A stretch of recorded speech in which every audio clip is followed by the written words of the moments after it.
What's up, African Fight Fam? It's your boy JB back at it again with another episode of the African Fighters Podcast. Yes, ladies and gentlemen, we are here giving it to you every week. We are not getting tired.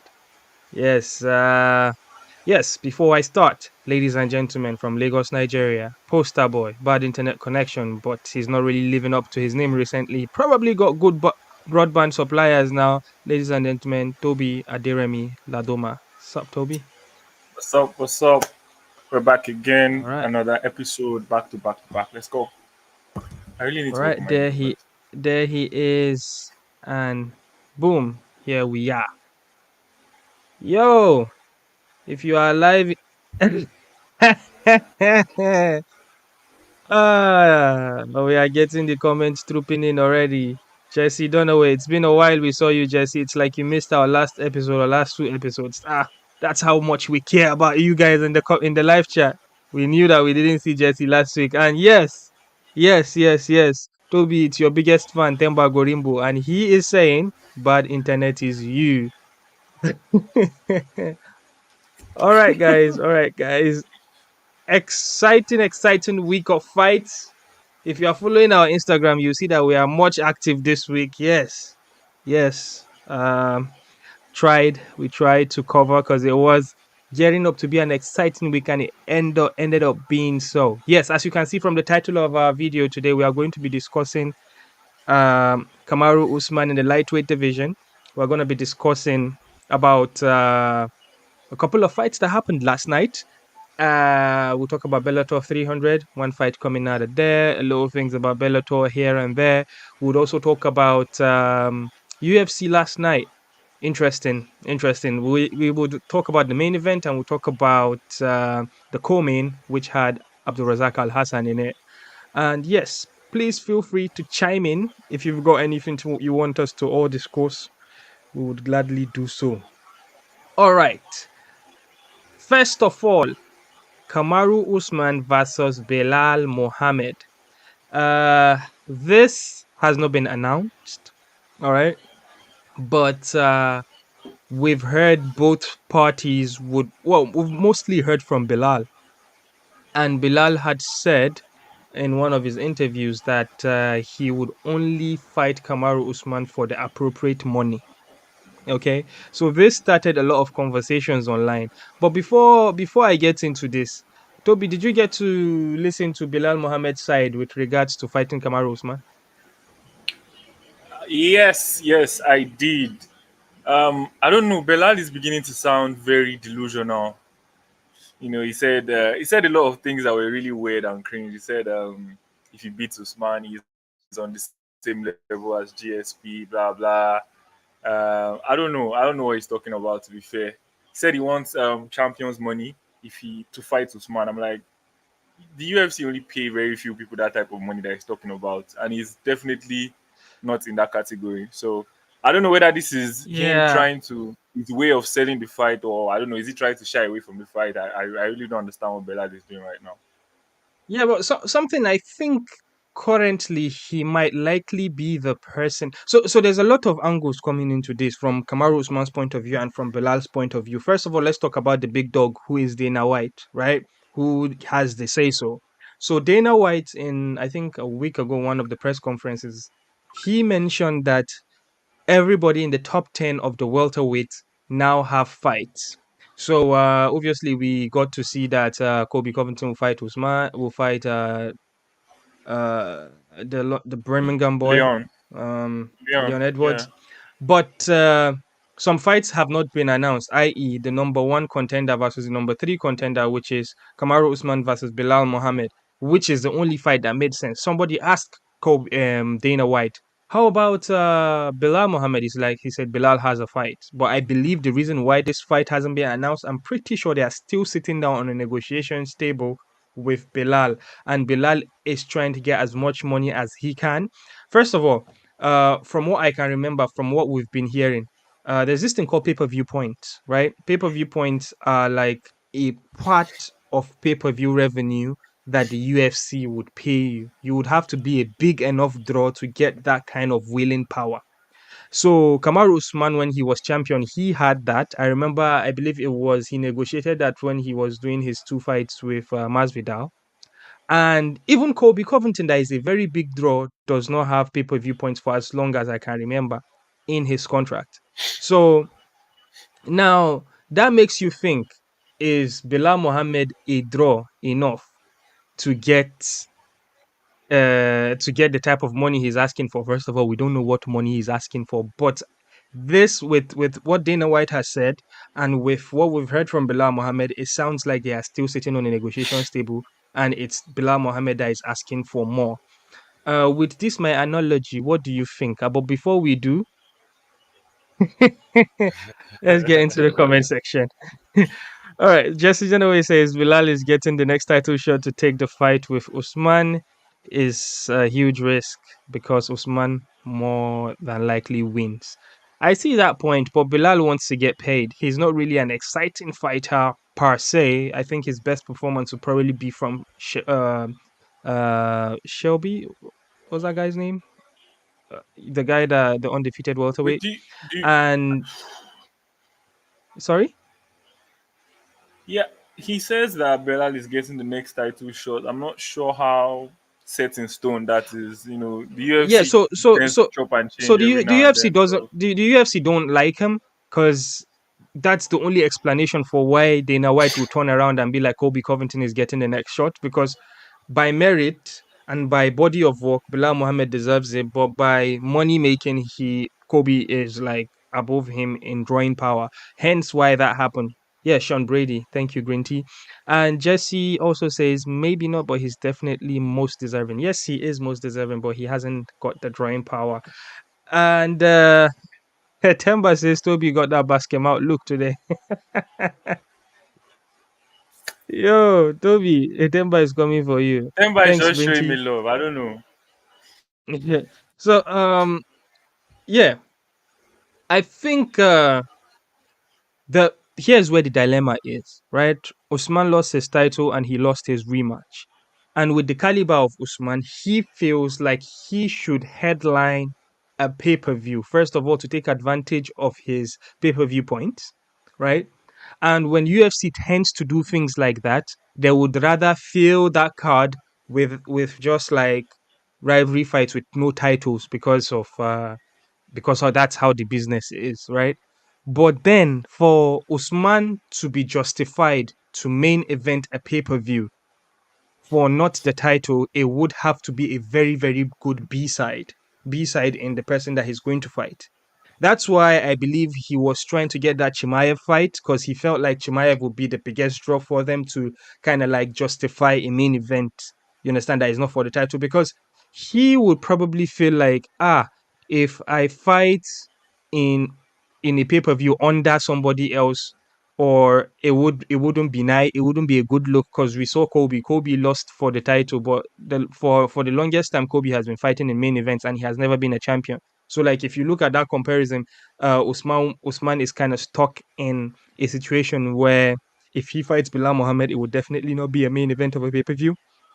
But I guess those are one of the things that the UFC and Bilal Muhammad and Kamaru Usman are trying to discuss. Yes, but yes, with that being said, you mentioned that Bilal sounded delusional when he says beating Kamaru Usman would make him a goat. Fair play to him. He's gone 10 fights unbeaten. He was quite active last year. In his resume, he's got undefeated Sean Brady. He's got Thompson. He's got who? Gilbert Burns. He's got who else does he have in there? He fought Leon Edwards, but that was a draw. But before that fight, He that was was losing like a that no fight, wasn't contest. he? He was losing pretty bad because Leon was tearing him Just up. get, yeah, just But getting. what do you think? What's keeping this fight from being announced? And even if it gets announced, where do you see the placement would be? When I say placement, is it going to be a main event? Is it going to be? What do you think is going to happen? Because yes, you guys in the comment section, please, you guys chime in. Kamaru Usman versus Bilal Mohammed. Where do you think that fight is going to be? Is it going to be a main event of a pay-per-view? Do you think it's going to be the main event of a fight night? Or do you think it's going to be maybe a co-main of a pay-per-view? Where do you rank that fight? How much do you think people are interested in seeing that the UFC will build a pay-per-view around it so people can buy that fight? Let us know in the comment section. But Toby, what do you think? This question goes to you as well. Uh, for me, I feel like just as you said, it's the money that is holding up this fight being announced, right? And because for Belal, it's a very risky fight for him, especially if he does not win. So I think he's trying to get paid as much. For Usman too, the fight is about money. Usman is getting towards the tail end of his career. He needs to make as much as he possibly can. So obviously that's why he wants this fight to be a big one, as you said, get the paper. So he's like, I feel like Belal is like, okay, so if you are getting paid, then I should get paid. So I feel like once they can find a way to work around the money and then make it make sense for both parties, I feel like but it's a fight that I feel like we just have to get. It's going to happen. It's just a matter of when. Yeah, Jesse Dunaway says you think that Yeah, that's this cool, it man. has to be a co-main, but it's genuinely tough to say because Bilal isn't a draw. I think it could be a main event for a fight night. Yeah, but that's where Usman will not want to agree because of Hmm. his contract. He has pay-per-view points in on there. He wouldn't want to be on a fight night because that's not good business for him. He wants to get some of that pay-per-view money. So that is a big Yeah. dilemma for Usman. There isn't really any good B side for him, Is there except any if card Mas right now that is lacking a co-main? Is there any pay-per-view that's no? I know I think they they've been flooded booked this card with. all till They've December. all Every been card booked is till filled up. December, yeah? Yeah. Speaking with Temba on Instagram, he wanted to get on the Kobe Covington card because they train together, and unfortunately that card is full. Yeah, yeah. So pretty booked up till the end of the year. Maybe first early next year. We'll see about that. All right, this is a good point for me to let you guys know while we are on audio form for podcast listeners. If you would want to listen to us rather than watch us, you could feel free to do that. We upload immediately after the live stream, and also we are on Patreon. So you could send us questions. You could send us such suggestions for segments. We could do all of that. You could actually even join us here and air your opinions. Feel free to join our Patreon supporters. um yeah, so Patreon are kind of having a new deal going on where you could subscribe non-paid subscribers. So it's a really good interface where you could really build a community and stuff. So I think this would be good for if you feel like you can't pay, you could join for free and then we could all build the community together. But yes, please, while you are here, 6 people are here, please hit the like button. Thank you very much, and we are going to go back to the show. All right. Temba mentioned something here now. Let me clear this up. He says, ha ha ha. No, no, I'm going to Vegas tomorrow to make sure I talk directly to the boss to get on that December card. Yeah, Main the card main is card packed is packed already. already. Yeah, yeah. So, exactly. It's all filled up till They December, better bro. put. So, we really, it would really fall in nicely for Temba and the guys at MMA Masters for him to fight in the same card as Kobe Covington. That would be nice, so they could train together, right? So yeah, and we would have plenty to look forward to. Temba fighting, and then the ultimate main event is to decide what's going to happen in the welterweight division, which we are very interested in. So yes. All right, guys. The next set of questions are from our Patreon, and at this point, I want to give a shout out to Christopher Graham. It doesn't look like he's in today, but yes, he certainly listens. He listens in audio form. So shout out to you, Christopher Graham. Let's talk about what happened last night. Right, insane upset for Bobby Green. 36 seconds, or was it 39 seconds of knockout? Biggest underdog on that card, I believe, that came out with a victory. A lot of people are saying that this might be the biggest upset of this year. Incredible, incredible to watch. Caught me out of guard. Toby, You told me Yeah, you were sleepy when you were watching this fight last night. What was your yeah. reaction? Did the sleep leave your eye? How did you react to? Did you see this coming? I kind of had to watch it again later this evening to because I was really it was the Razak fight that I was really paying attention to. After that, I just kind of slept off. But this fight was very weird in a way. Watching it again, it felt like what's his name was very Dawson was like he was not present in the moment. He was like overwhelmed, sort of. There are very funny images of him saluting who is fighting, trying to touch gloves with somebody who is not willing to do so. It's almost like he was begging to touch gloves. I don't know. I feel like Yeah, so he it's his just first main got it's his first overwhelmed. main Like, event. The person he's fighting, he probably yeah, and has he's been quite watching him young his whole too. life So in Bobby Green because Bobby Green started fighting in 2008. That's like 15 years ago. So the amount of experience is that when Bobby Green started fighting professionally in MMA, Dawson was probably still in high school or probably primary school at that point. That's like 15 years ago. Remove 15 years from his age, probably end up with 12 years. So that there's that aspect as well. And then there's the aspect of this is his first 5 rounder. And you could see it's a small arena, it's the apex, but regardless, with the build up coming to an event, if you're a UFC fighter, you'd understand the whole media machine that the UFC has. Whenever you are fighting in the main event, you are going to have a lot of media work, a lot of press, a lot of cameras around you, even when you are in fight camp. So there was all that going on, and I thought I think he felt a bit too nervous. Obviously, every fighter has that in it going into a fight, but like he didn't look like he was prepared. I kind of agree with you. I was watching his body language. He didn't look like himself out there. Another thing that I would want to point out is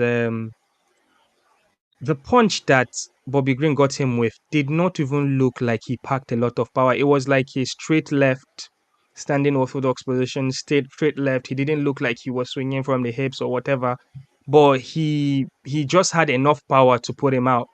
Uh, and I think Bobby Green has very, very underrated striking.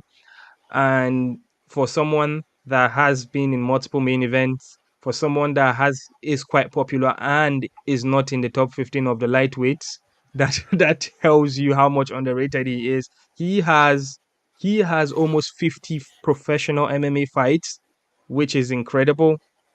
Uh I really think he's quite underrated. I think he probably will get a ranking to his name now, probably yeah, and 13, that was 12. the weird thing about the fight because Dawson is a very good wrestler. Like I don't know why he didn't even like shoot for a takedown or anything. It's like he didn't even have a game. He just got starstruck. Like it was crazy to watch, man. Yeah.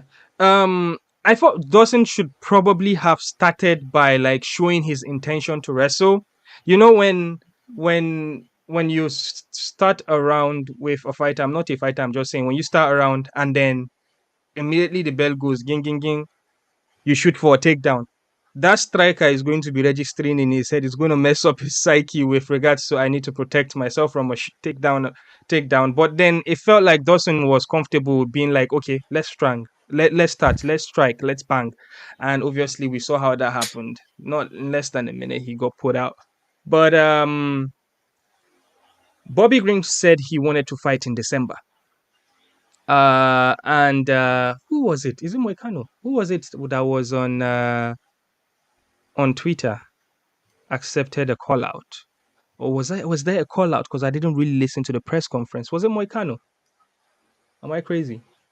On Twitter. Did you see that, Toby? Nah, I haven't been on Twitter for a minute. I did not see Yeah, that. I but have not watched but it. he said he wanted to fight in December to be the most active UFC fighter this Yeah, year, they said which Jesse just I replied to you. He said it think was is. Moicano. Oh yeah, yeah, Oh, yeah. you should get to the comment section. Temba has been dropping hints. Oh, all right. Let's get to the comment section. All right. Temba said, I just want to fight on that card. I'm ready for December, just not fighting in China. Might be in Texas. where there's plenty Zimbabwean population in the USA. There is a fight night in Texas, or is that a pay-per-view in Texas? I really don't know what the schedule is regarding locations. I'm not American, so I'm not from America, so I don't really care about location. I just care about the event. Um, Zimbabwean population in Texas. That would be great for Temba. He would feel at home. Yes. Green Tea says 62% accuracy. I believe he's talking about the striking of Bobby Green. Yeah. And Jesse says it was just a clean, accurate shot. People forget Bobby Green boxing is crisp. Yes, very underrated. And yeah, Temba says the Texas one is a fight night. Yes, if Temba gets on that one, he's definitely on the main card, and we are going to see that UFC machine I'm talking about, the movie machine. They are going to make a lot of video packages around Temba and his recent successes, and we are here for it. And we're going to clickbait the hell out of that. Um, yes. So from the main event, my brother, let's go to the co-main. Let's talk about our brother. Uh, do we have a banner for this? Al Hassan. All right. That's what I said. Al Hassan lost to Joe Pfeiffer. And I would tell you this, in the whole of last night, the fighter I was most impressed with was Pfeiffer. Maybe because I only saw the main card. Uh, he did what he had to do and he got out of there. But I'm going to give Al Hassan some credit with regards to we already know that Al Hassan is notorious for emptying his gas tank in the first round. Like he has most of his knockouts comes in the first round, and this time we saw him much more calm, much more calculated. Sometimes he even appeared to be more calm than wanted, because like Pfeiffer was putting it up on him, but he still remained calm, high guard, protecting himself at all times. But then what he had working for him was he was able to, if Pfeiffer gets a takedown, he tries to stop the takedown or he gets back up. But what something that was working for him, I believe, was the leg kicks. He started getting those calf kicks in, and we could clearly visibly see that Pfeiffer started feeling those calf kicks. That's where I think the fight took a turn. I'll let you to continue the description of the fight. What happened after Pfeiffer felt those leg kicks?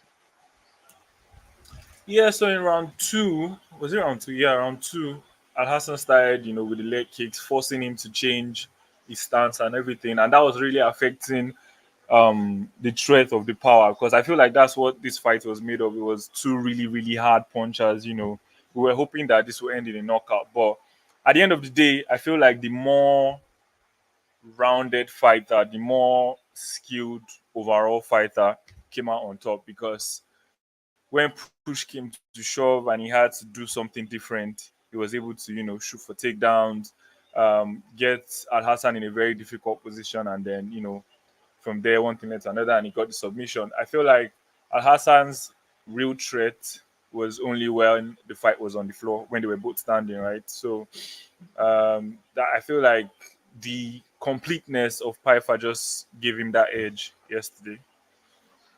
Yeah, another thing to look out for, and I believe most people that would listen to this will agree with me, is that we know Al Hassan was in the welterweight division and this fight was in the middleweight, right? There was a very, very visible size difference between the two guys, right? Al Hassan appeared to be quite tiny compared to Pfeiffer. Is it because Pfeiffer cuts a lot of weight, or is it because Al Hassan is small for the middleweight division? Yeah, that's what I was about to say. I think Pfeiffer is just a really naturally big guy, and he shouldn't even be in the middleweight. Like if we're going by natural, but Pfeiffer is a really You big guy think for a so? middleweight. So yeah, that's Huh. that's what it looks like. That's what. Yeah, Plus, well, he's what's his? He's 6'2", and but like he looks a lot bigger than that. I don't know. He just looks really big. when they were striking, there was a lot of like you could see that. Well, Al Hassan was a judoka, right? He did judo. He represented Ghana internationally, and you could see that from the striking point of view, Pfeiffer was much quicker, and he had the range working for him. So he was looking like if he was a favorite coming into the fight, and live odds were actually showing that he was still the favorite, like significantly, because it kind of looked like in the first round he was gonna take Al Hassan out of there. But I feel like Al Hassan would have done better. I believe he would criticize himself as well when the leg kicks, when the calf kicks started piling up for Pyer, and Pyer switched to grappling immediately. I feel like he at that moment he probably would have done more in, because he was just throwing the leg kicks. He probably should have done more in putting more combinations, right? Not just focusing on the legs, like coming upstairs as well. Maybe that would have been, because at that point, Pfeiffer started backing up a bit before he got that takedown. And beautiful transition from takedown to arm triangle, by the way. Uh, so yes, shout out to Al Hassan. I think he still have a couple of fights on his UFC contract. He is managed by Abdelaziz. That is one of the most notorious managers that always gets his way with the UFC. Hence why uh, Razak Al Hassan is he got his contract renewed with the UFC. So he had his first contract and now he's on his second contract. And I believe it's all thanks to Ali Abdelaziz. So would like to see him again. But I would say he should probably drop to welterweight, but he has already fought there. Bro, this is up to him, man. Temba agrees that Piper is huge. Piper Like, it's a big really, really guy. big. He's very young, so he can get away with weight cut easily, right? He's not very he's not old yet. The older you get, the harder it gets to cut weight. Just you don't know, Al Hassan is a smaller middleweight.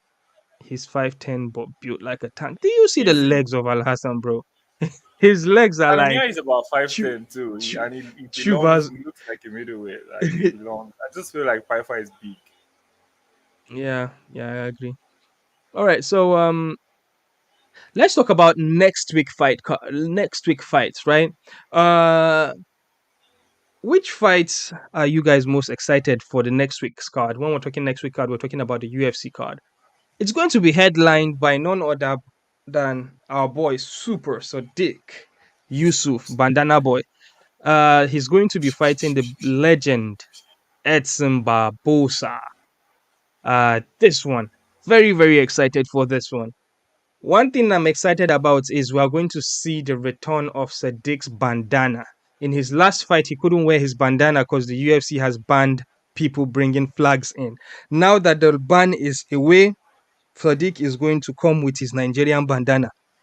In case you don't know what I'm talking about, Sadiq used to have a style of like he has this bandana wrapped on his forehead that is the Nigerian flag. He has been doing that until the flag ban, but Dana White recently said that the flag ban has gone away. So we'll see the return of the bandana, and we'll see the return of Super Sadiq, and this time in the main event. Obviously, Edson Barbosa. Toby, your thoughts about this fight?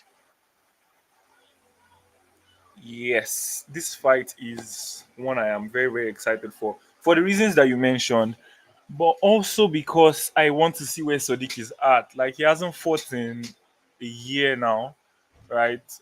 Because of injury. So I want to see.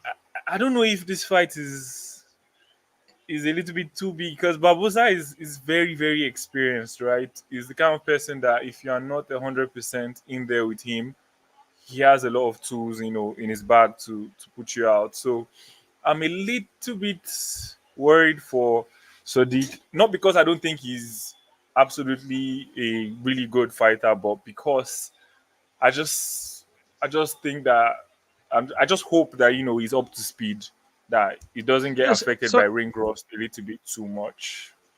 yes. So the UFC did not hype this properly, but Super Sodiq I think in his last fight, he earned the quickest submission in his weight class in history ever. He's the owner of that.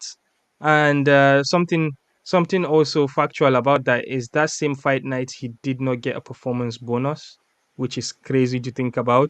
So he has submission in his bag now. He has submissions in his bag now.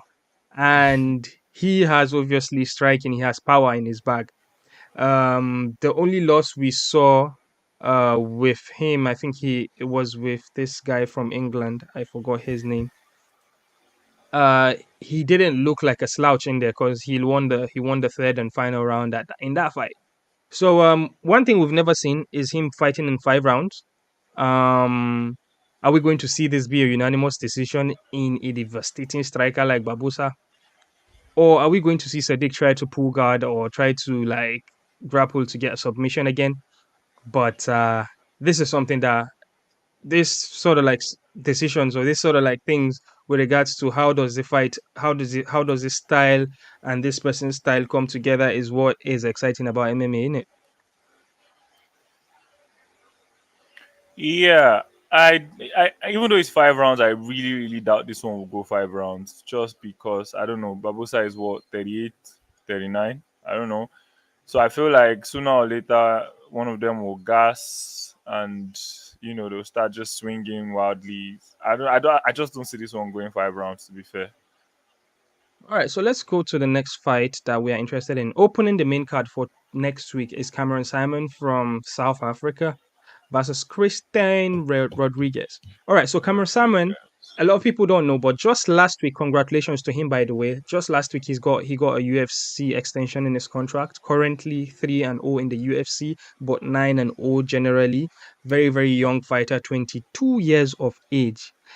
I'm pretty sure he got a pay bump, a significant bump in his contract with the UFC, and Dana White likes him. And a lot of people, me included, I wouldn't say a lot of people, me myself, I think he is as a right now as a 22-year-old, he is as good enough as the guys in the top 10 of his weight class. And the person that he's fighting, Christian Rodriguez, also a young fighter, also, he's 9-1. He is the same guy that beat Rosa Raul. You know that 19-year-old boy or 18-year-old boy, the Mexican boy. Raul Rosas. Yes, yes, yes. So he's the guy that had that upset victory against Raul Rosas guy. He is in the up and Yeah. up as well. He is 2-1 in his UFC career, but 9-1 generally. So again, Cameron is not fighting any slouch. Christian Rodriguez is a very, very good grappler. So I think grappling wise, we would see if Cameron gets to dominate this one as well. And let's see what's in the comment section before we go. Jesse says, I think Sodiq has to close the distance and press action, because if he doesn't, Edson is super explosive and dangerous. And those leg kicks, bro, those leg kicks that Edson has. And Jesse also thinks that Cameron versus C-Rod is too soon, in my opinion. I don't think so. I don't think so. I think it's time we see Cameron in there with No, but I feel he's uh been training for that fight. That was the fight he was supposed to have before, he got cancelled. I think then he had to so face this is what's the this name is of this quite black this is boy quite interesting. that Raul beat next. So Temba says this is the first time Cameron fights someone who had a this full is the camp first for him. time. Okay, so I did not know that was a fact. Yeah. So this is pretty interesting.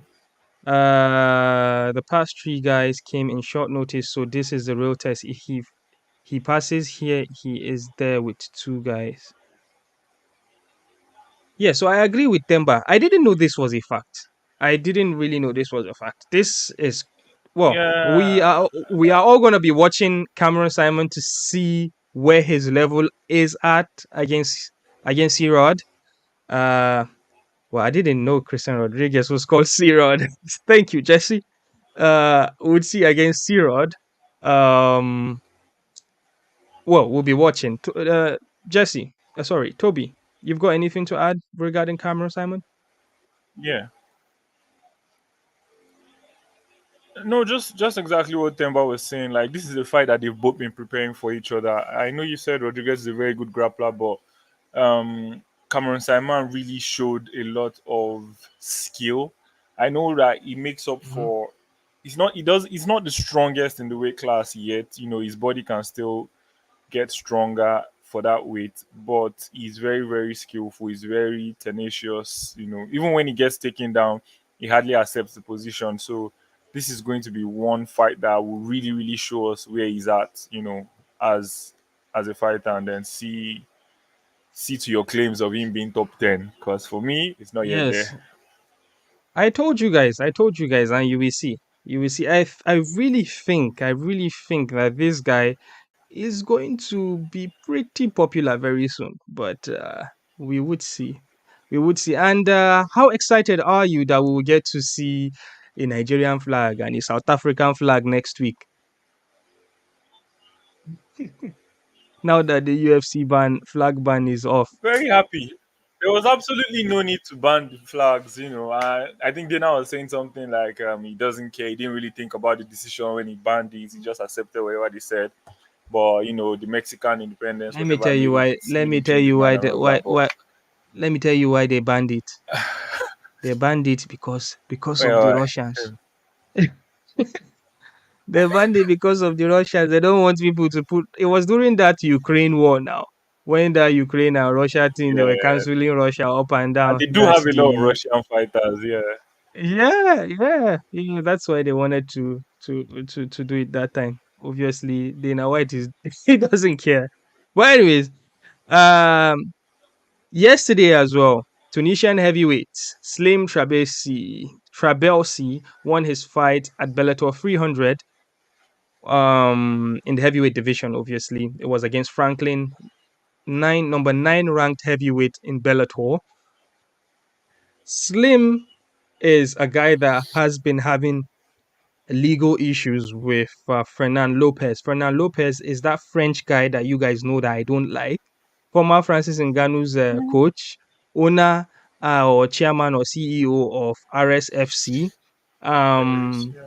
uh, coach of Cyril Gane, owner of MMA Factory in Paris. Yes. So Slim Trabelsi had to leave UFC because Fernan Lopez threatened to sue. I don't really have the details. If you guys want to understand what was going on, you could go Google it and see the whole deal where Slim couldn't fight in the UFC because Fernan was threatening legal actions. And even with the Bellator fights, he kind of did, but they called his bluff and he still fought. Apparently, it has something to do with his contract with uh Slim. Anyways, Paris. Slim now finally after a long time got to fight.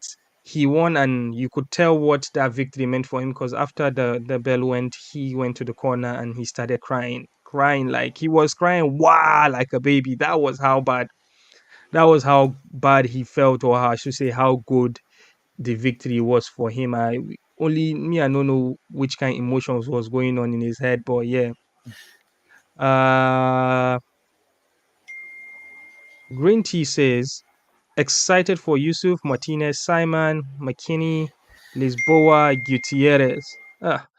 Green Tea is really a UFC addict too. All Saaimon. right, Temba says, yeah, man.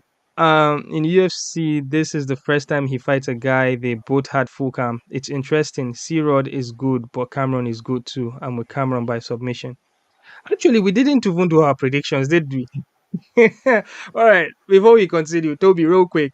Cameron Simon versus C-Rod. How do you see that fight going?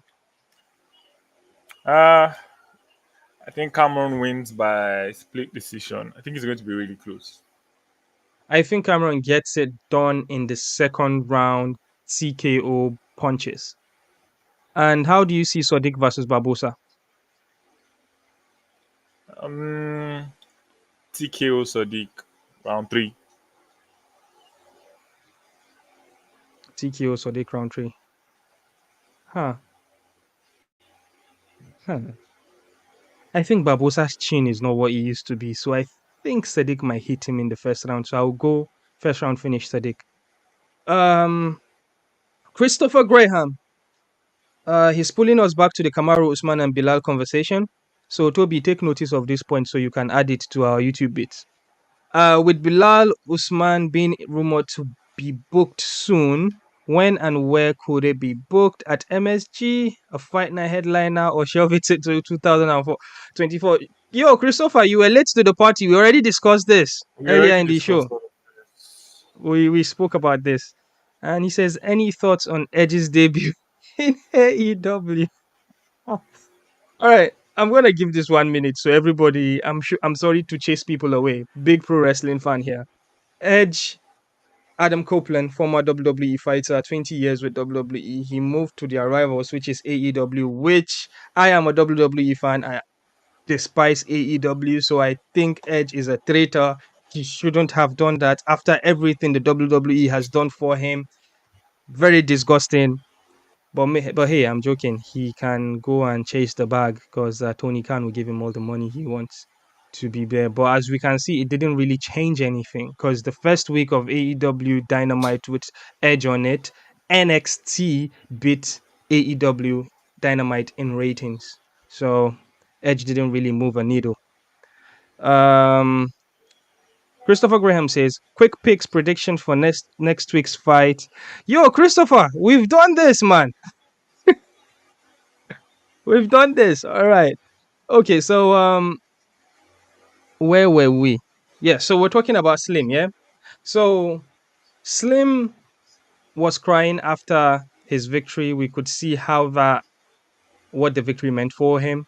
It was I think the fight was ended because of the Franklin buckled his knees after like I think a sweep takedown or just before that. And the fight was ended, but regardless, it was a TKO victory for Slim. Now, Bellator as it is, a lot of people have said 300 will be their last show. And there's a lot of rumors around PFL purchasing Bellator. In the purchase, they'll buy their video library, they'll buy their fighters, and everything that the Bellator comes with. So they'll merge it under the PFL umbrella. So I'm pretty sure they'll buy it with the contracts as well. So Slim, obviously, we didn't get to see, it was in the first round, we didn't get to see a lot of him, but that doesn't take away that he got a victory. And I'm pretty sure that they're going to keep him on. Good thing is that the brother got paid. So shout out to him. You've got anything to add to this? Uh, Slim is like a really, really talented fighter, right? And I can understand all the emotions. For you to be good enough for the UFC to want to sign you and then constantly feeling like somebody is blocking your path, towards growth, all the fighters want to be in the big leagues, right? So I can understand the emotions. Like it felt like not just a victory for him in the but a personal mental battle that he had to fight with Fernan Lopez, and one that he seems to be finally winning. So I feel very happy that he was able to get that victory and just get himself moving again, as they say. Yeah. Speaking about Fernan Lopez, Jesse thinks, I think Slim doesn't deserve the treatment he's getting for Fernan Lopez. Now we all understand why Francis made the right move by leaving and why Cedric Doumbé doesn't like him. You see, this whole Cedric Doumbé and Fernan Lopez matter, it's making me regret that I don't understand French because I really, really want to hear and understand what's going on because Cedric Doumbé is a trash talker, man. I don't know what he's saying at times, but he sounds like he's saying something pretty entertaining and very insulting towards Fernan Lopez, and I really, really want to hear it. But yeah, again, not a fan of Fernan Lopez. We've got a friend called Mayowa Balogun. He kind of sides Fernan Lopez with regards to the whole Slim issue, maybe because Mayowa thinks that he is a businessman looking at things from a business point of view, but I think it's very petty if if it gets to a point where yes, it's business, but letting this person go and earning a living for himself and his family would not stop you from making one kobo. Just let the person go. You don't have to use ego. You see how, as people complain about Vincent Kennedy McMahon, the owner of WWE, and all the squabbles he's had with the biggest fighters in the world in his time, or the biggest wrestlers in the world in his time, a lot of people have sued him, but he has never sued anybody. The only thing he will tell you is just go. You can go and sue as much as you want. You understand? And in the wrestling business, never say never. They'll always come back.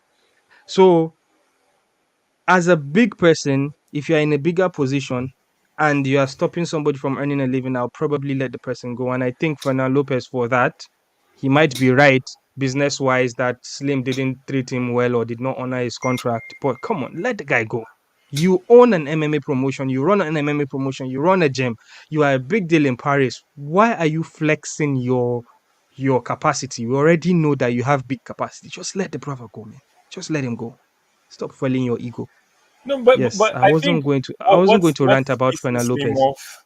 I feel like what's pissing Slim off the most is that when signing for Fernando Lopez, I think they had a verbal agreement that it will not stop him from competing in the UFC. Only for Fernando to turn around now and start using the contract as binding, saying he can't do this, he can't do that. So it felt like there was personal betrayal, between the two. But yeah. Yeah, so I beg any of you guys in the live chat, if you could find an article or maybe a video in English where I could understand this story more, please send it my way. Because I really, really find Fernando Lopez very disgusting in his attitude. All right. Um Today is a very short one. We're going to quickly touch about Glory Kickboxing. By the way, we have started putting a fight guide monthly. So we will collate as much African fights as we can and then put them on a flyer for you guys and then post it on our socials. So that way you could see and anticipate which fighter representing which country is fighting next, regardless of the promotion. So we try to put a lot of things in there as well. So yes, watch out, follow us on the African Fighters on Instagram and everywhere, and stay updated. Again, special shout out to Christopher Graham. He put a list together for. Okay, so Temba says what I heard is Slim signed with Ali Abdulaziz while he was still managed by Fernand. So Hmm. there was also that triangle. I remember now that so it might not even be about Slim to them. It's between between two managers, between Ali and Fernand Lopez, and then Slim is being the victim. It might be the case, but ish. Yes, I did. I do think I do remember seeing something like this. But regardless, just let the guy go, man. Just let the guy go. Again, I'm not a businessman. I'm a realist. So yes, before we talk about Glory Kickboxing, I want to give a special shout out to Shido, an Angolan fighter who was fighting, is a local Angolan fighter that went around the circuit fighting. I first saw this guy when he was fighting in a local promotion in Cameroon. He was beating everybody. He went to Nigeria, he fought. He went to Benin Republic, he fought. This guy, he fights like back to back weeks in his early days when he was fighting local MMA Shido, and he fought in UAE Warriors as well, and now he is a champion in a Spanish MMA promotion called AFL MMA. He won by submission. Shout out to Shido Soto, his name is. You guys go give him some love. If you don't know, look him up. He is like literally a fighter from Africa that went through the African circuits and then crossed over to Europe, to the Middle East. So those are the kind of guys that are deserving of your uh encouragement. So yes, please, guys. Shout out to Shido. I didn't put him on the banner, but I just remembered now. All right, so Glory Kickboxing main event: Kevin Tariq Osaru versus Rico Verhoeven. This is going to be for the heavyweight title. Uh, Tariq Osaru won the Grand Prix. I don't know if that's what they call it, the tournament that they do there. And he is the interim champion. He didn't get to fight the champion because the champion was incapacitated at the time. Now we're going to have a unification fight. Incapacitated. Yes. Thoughts about the fight? Yeah, so this guy that Osaro is fighting is actually somebody that is considered, the best kickboxer in that Mhm. division for a very long time, like unanimously. So I kind of feel like maybe this might be the one that he can't overcome because people have constantly put blocks in front of Usara. Oh, you can't beat this guy, then he goes and beat that guy. Oh, you can't. I think for the interim title, he had to fight his best friend. When he Yeah, came his out on teammate. top. Mm. Yeah, his teammate, and a lot of people the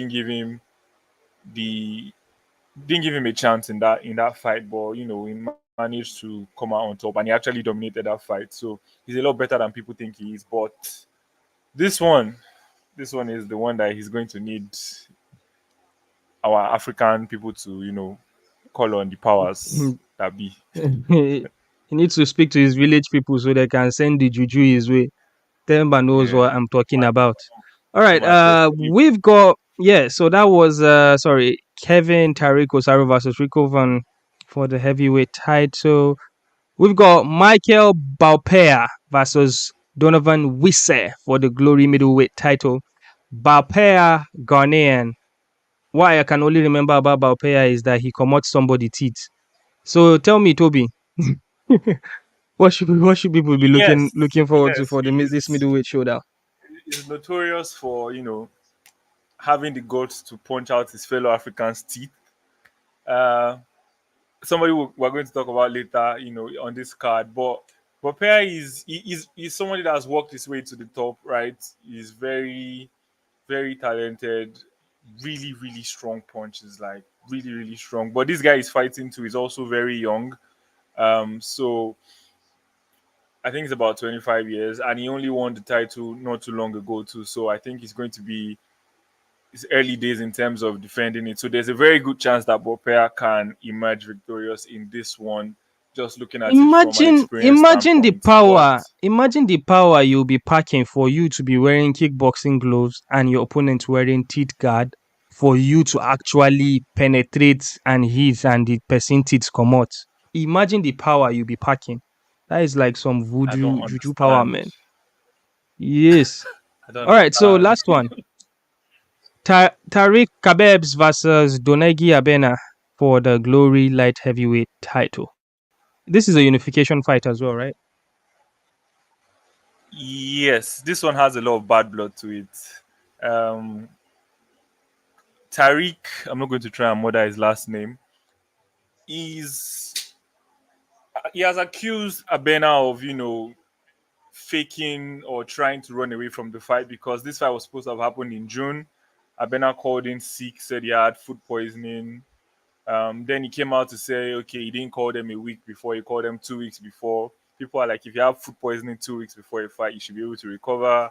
All of that, things have been said. Glory Kickboxing and Abena are really not on good terms right now because of just the things he has said against the promotion. So it feels like it's in everybody's best interest for Tyreek to win. That being said, the problem with Abena is that he's actually really good. So you're going to have to do the work. But yeah, All right. So before we go, thank you, Toby, our resident Glory Kickboxing reporter. Jesse Dunaway says it's a tough fight for Rico, and I believe Tariq will be the one to dethrone him, and I also believe Tariq's activity will benefit him. Yes, because uh, Rico has been inactive for a minute, hasn't he? yeah, yeah. But Okay. he's been champ since Guys. 2013. That's crazy. All right, guys. For the first time in over a month, we got to go through everything under 1 hour. So I think this is better because when that 1 hour comes, we drag and drag and drag. All right, guys. This has been exciting. Thank you again for the engagement. Shout out to Temba Gorimbo for allowing us to enter his life today. Shout out to Jesse Dunaway, Green Tea, Christopher Graham. Who am I missing? Who am I missing? Glorious is not here today. Glorious Empire. But yes, shout out to you guys. Really, really appreciate it. When we do this, we kind of feel like we are in a conversation in a group with a group of people. So thank you for not making this boring for us. Yes, so yes, ladies and gentlemen, uh that's Toby Aderemi, and I am, let me show you his name. There you go, Toby Aderemi, and I am Jabril from the African Fighters. And yes, we are signing out. Where is my outro video? Here we go.